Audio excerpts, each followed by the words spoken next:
me just take a moment to remind you that there are so many things you'll be doing better with your life right now. Still here? Well, enjoy the video then.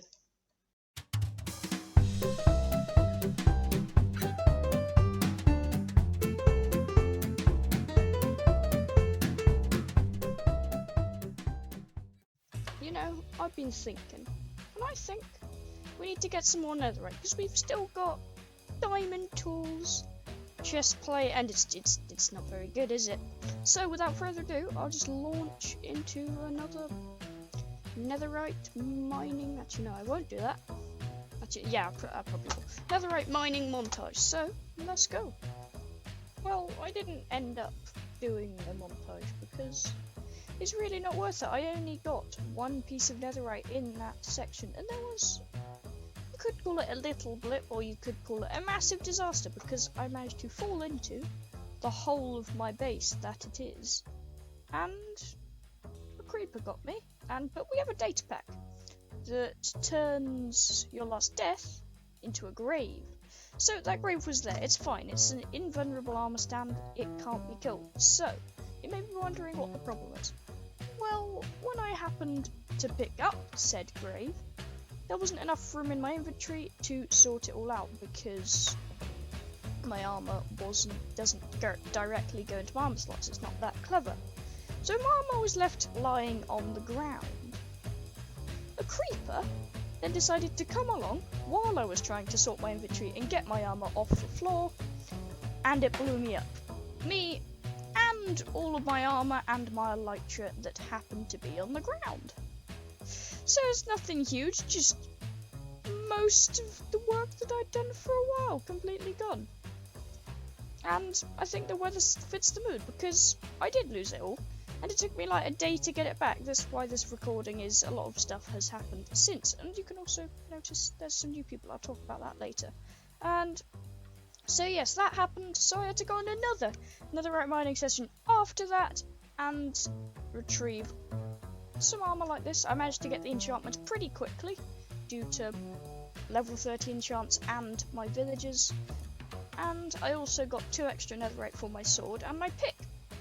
So, off camera, I'd also been doing some stuff, such as upgrading my tools, and now I've got fully upgraded bow, just like I had before the death in episode 2, and it's all good and fine. I also thought of a new strategy. If anyone else was just trying to assassinate me for some, whatever reason it was, I could eat chorus fruit and just be gone. Yes, there was no editing there. It may have looked like a shifty jump cut, but that is it. That is the power of the chorus fruit, because they're never actually going to be able to find me. I can just then go and fly off before they have time to react. So that's all well and good. It's all fine, and yes, we also have some stuff here. Swiddy has come to say hello with his wonderful skin. So yeah, I think I'll talk about the new players now. So a bit after I'd released episode 4 of the Hydr SMP, one of my brother's friends, Swiddy, decided that he wanted to join the Hydr SMP, so I was like, yeah, it's fine. Maybe we could get you to join. And he did. Hydra let him join, it was fine. But then Swiddy had a little conversation with Hydra and managed to wheedle in 2 more of his friends to the server. So that's what's happened now. We have now got more new members. They're not online at the moment, but we have now MC Swiddy, HQQ can't beat me on the server, as well as Sans. So that's awesome news which has happened. Swiddy is still shifting behind me. Hello. So yeah. So I guess on with the rest of the episode, which I think after it's probably stopped raining, and after Swiddy has left me to do my own thing, I think we can go and do our own stuff. And maybe we could do some more villages, maybe not, because, well, as you can see, we probably already have done quite a lot of stuff off camera, I mean, not on camera, because you haven't seen any of this. Because you may recall last episode, we had roughly around 5 villagers in here, and they didn't appear to breed. Well, I managed to sort that out because mob griefing was off. I don't know why. And Yep. So we managed to get that problem fixed, and then I managed to breed up some villagers. I've had to extend this trading hall twice due to fit all of the excess villagers in, and you can see there are quite a few nitwits over here. We've also got some composters for all our farmers and lecterns for all our villagers. These greatly helped me in getting back all of my gear from the disaster, or blip, should I say, in between the last two clips. Anyway, so that's all good. We've got an unbreaking and a mending villager now, as well as a fire aspect too, which is what I added to my sword. So I think we're just about caught up in the events that have happened, as I've basically just forgot to record over the last few days, which is my bad, and that's why you may be a little bit confused, as there's probably something that I've forgotten to say. But do let me know in the comments if you're ever wondering about anything. And yes, I did end up fixing the nether portal. It's now a decent bit bigger than it was before, and we still have our toolsmith all the way back from episode 1 here. He's just hanging on fine, and I think that skeleton might have his eyes on him and want to kill him, so I'm just gonna sleep so nothing bad will happen, and I guess that's all. Well, I have said that I would do some basically at the start of each episode, and I thought I'd forgotten for this one, so I think I'll just do that now. So let's hop right into a time lapse or building the next part of the book. Let's go.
And there we go. That ends the building session. Not because I just had enough for building, but just because I ran out of blocks. You see, I collected around at least 10 stacks of blocks, at least half of my inventory, and it's done, well, you could say a decent amount of this. Come all the way around here and along here, but it's only 2 layers. And we're going to need a lot more layers to get all the way up to our target, well, top of the hill, all the way up there. And I was thinking, because if we just take a little fly up here, you'll be able to see the whole of the hill just like this, and you can see the front and the stuff we've already done. And then you see the back, and you realise that the back of the back is a lot further away than the front, like the front down bit of the terrain. Than the up bit. It's going to be much shallower terrain, as you can see. It widens out so much more right at the back here. So I'm thinking we could maybe bring that thing right up at the top here. We could bring it a little bit forwards just to get some more space for actual buildings and less terraforming, and more space on top, as well as just less work doing the terraforming of this hill, because a really huge flat side probably wouldn't do much good for us. So I think that we might do that in another episode, doing some planning more for the top and stuff like that. But for now, I guess that's all the base work for today, and yeah. Well, I have said that I would do some base building at the start of each episode, and I've forgotten for this one, so I think I'll just do that now. So let's hop right into a time lapse of building the next part of the hill. Let's go.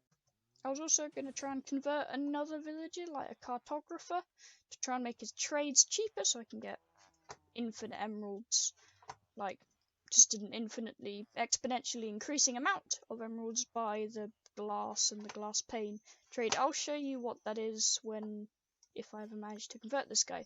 But the difficulty on the server keeps defaulting back to easy, which is a problem when it's easy, because you may think it'll be easier when it's all easy.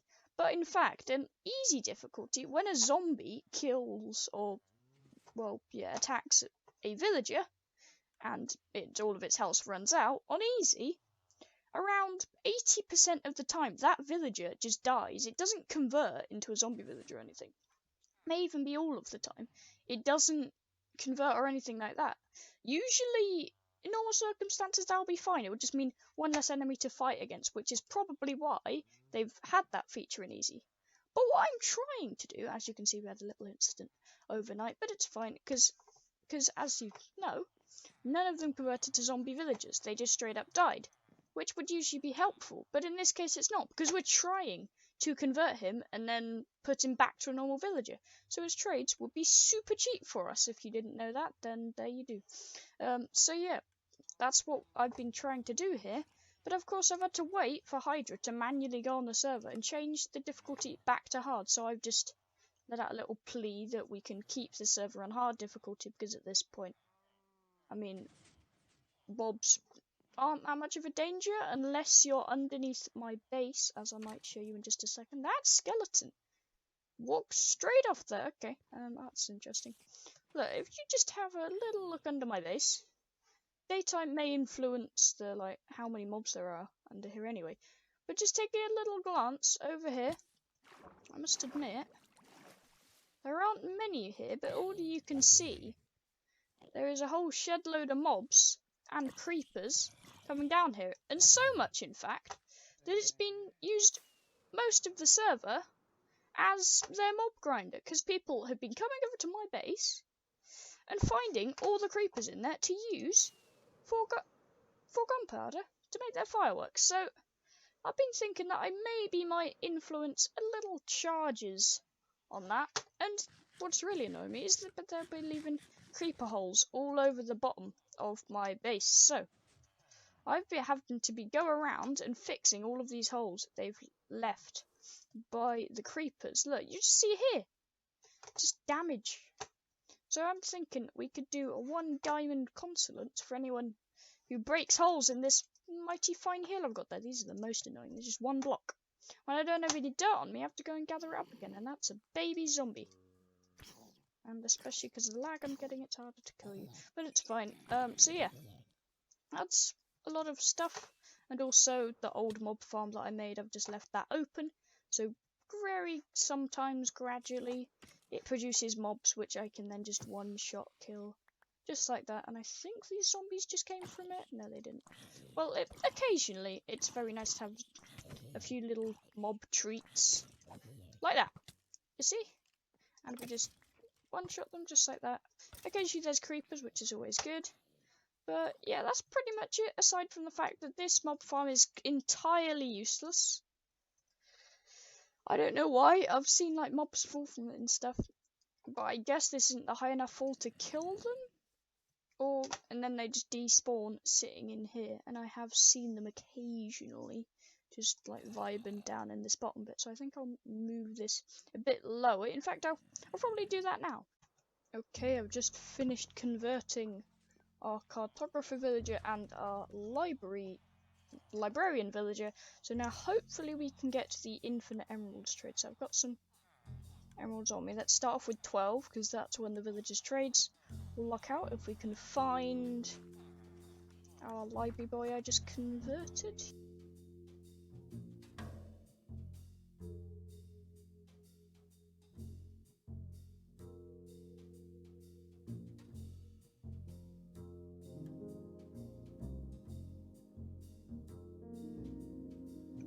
Okay, he should have refreshed his trades by now. You can also replace the carpet.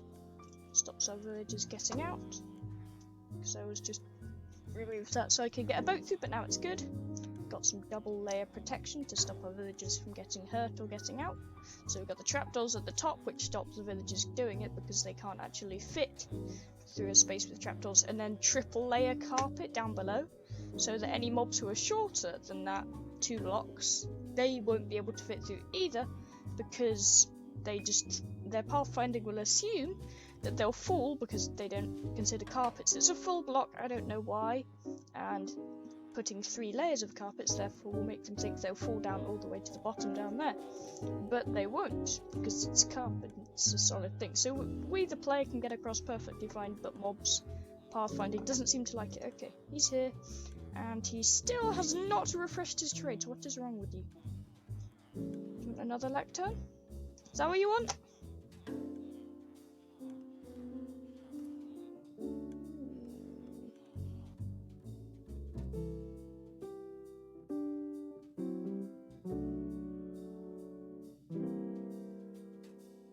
I think I just heard the refreshing trade sound.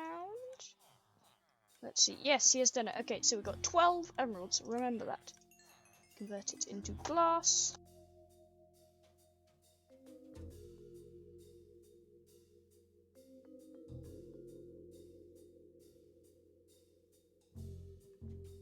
We've already got 37, and I already had 13 in my inventory, but still. If we just take away 13 off this, you can tell we've still got a mighty amount of emeralds. 24. And that's even without being run out of glass panes. We've still got 1 trade left, and if we not count the 3 that we had before. So that's almost doubling the amount of emeralds that we had using this very effective method. And you can do it just if you start off with 1 emerald, and then you can keep on trade. Actually, no, you need 2 emeralds so you can actually craft glass panes, and then you'll be able to trade up all the way to something made of emerald blocks. You can make a castle out of emerald blocks just from, say, 2 melons or something like that. You can do what you want with that, but I'll probably make a short, doing a more easy to follow tutorial on that soon. Anyway, moving on. See, there wasn't only one reason why I converted the librarian to a zombie villager and back again. No, because this librarian's a master, so he has many different trades if I can just find him. And this is the problem which we're going to solve, trying to find our villagers. Are we going to build another villager trading hall? No, I don't think it will be worth it. It's too much hassle, and I really don't like transporting villagers. It's so much of a pain, and I can say that most people will be able to sympathize me with this. So, and you may have seen that one of the trades of the master librarian, if I can say again, find him somewhere within this mess of villages. There we go. Come on. No, get out of the way. Yeah. Okay, there we go. We have 14 emeralds for a name tag, and you may be wondering how this could help us. You probably should have figured it out by now, as I go over to my anvil to rename the name tag. We'll see if I just name this Unbreaking Villager. We can do that, and then we can find our Unbreaking Villager, which is somewhere over here. If we can just... I know he's an apprentice, so he's got the little bronze thing on his belt down there. Yes, it's you. Okay, so then we can get that and go boom. Unbreaking Villager. So now every time we hover over him, we know that is our Unbreaking Villager right there. So you can see where I'm going with this. I'll just keep doing this with all of my villagers. And also something else that I noticed on the cartographer over here is that it's got a little banner pattern for sale down here. Now, I don't know if you can craft this, probably not, but I think, seeing as we don't actually have a banner yet on the server, I think we may be able to make that at the moment. And of course, being oogly boogly, there's 2 very obvious colours which we should probably do with that. So I'll do that just after I have named up all of our villages of significance. Okay, I've also just popped down here to tell if our... Oh, it is working. Oh, we've got an ominous banner there. We didn't really need that. We've got 18 gunpowder in our farm. Okay, that's good. At least it shows that it is sort of working, as I just needed to extend the drop chute to actually let the creepers die when they fall. So I think maybe later in the episode we'll get that to source up to our farm's produce chest. Anyway, I'll just continue with naming these villages. Well, I've gone ahead and named up most of our villager boys over here, so a lot of the farmers are just novices. They don't really do much, don't have very good trades, but we have got one novice called Silly Boy, if I can just find Silly Boy.